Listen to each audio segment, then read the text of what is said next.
melalui dinamika kelompok.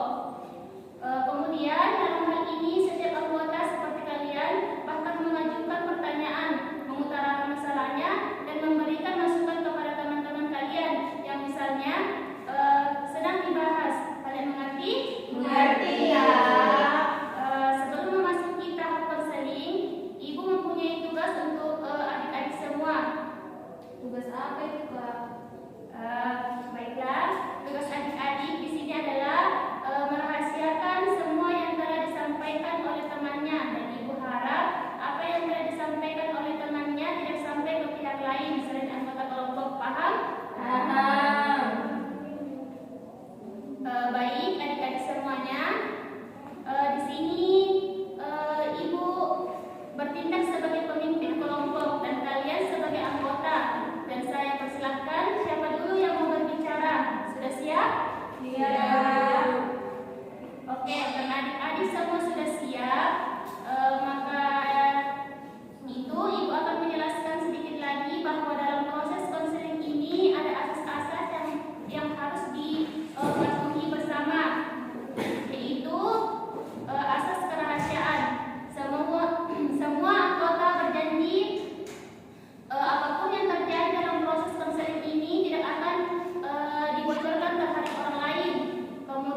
bagi tugas, begitu Kak. Apakah ada lagi yang ingin menambahkan saran? Sebenarnya masalah kita ini hampir sama karena kita sama-sama saling menunda-nunda suatu pekerjaan, apalagi tugas kuliah. Ya, sebenarnya ada sedikit buku yang pernah saya baca bahwa ketika kita menunda sesuatu itu berarti kita menunda masa depan kita, seperti itu. Terima kasih. Baiklah, bagaimana dengan saudari Ulfa? Saran dari teman-temannya sudah bisa dipaham? Ya, paham. Baiklah, karena kita hampir sampai di penghujung waktu, sedikit saran dari Ibu. Seperti yang dikatakan oleh saudari Seyida tadi, bahwasannya menunda-nunda mengerjakan sesuatu itu sama halnya dengan menunda masa depan.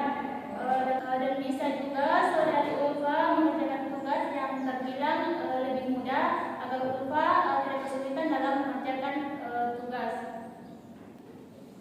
Saya rasa pertemuan kita pada hari ini cukup sampai di sini karena kita juga dibatasi oleh waktu. Kira-kira ada yang bisa menyimpulkan sesi konseling tadi? Mungkin saya Kak. Baik, persilahkan kepada saudari Sinta. Baik, terima kasih kepada kakak telah melakukan kegiatan ini, di mana kegiatan ini membantu saya untuk memahami teman-teman, baik diri saya maupun teman-teman dari permasalahannya, dan di sesi konseling ini juga diberikan solusi dari masalah teman. Mungkin hanya itu saya serahkan kembali kepada kakak. Terima kasih kepada saudari Sinta dan juga kita ucapkan alhamdulillah kepada Allah sehingga pertemuan kita hari ini cukup lancar serta berjalan dengan baik. Kira-kira untuk pertemuan sesi konseling berikutnya kapan bisa kita lakukan? Minggu depan yang sama dan di jam yang sama. Iya. Baik, sampai jumpa di minggu depan ya adik-adik. Untuk menutup pertemuan kita pada hari ini, mari kita berdoa bersama-sama. Berdoa dimulai. Berdoa selesai. Saya ucapkan assalamualaikum warahmatullahi wabarakatuh.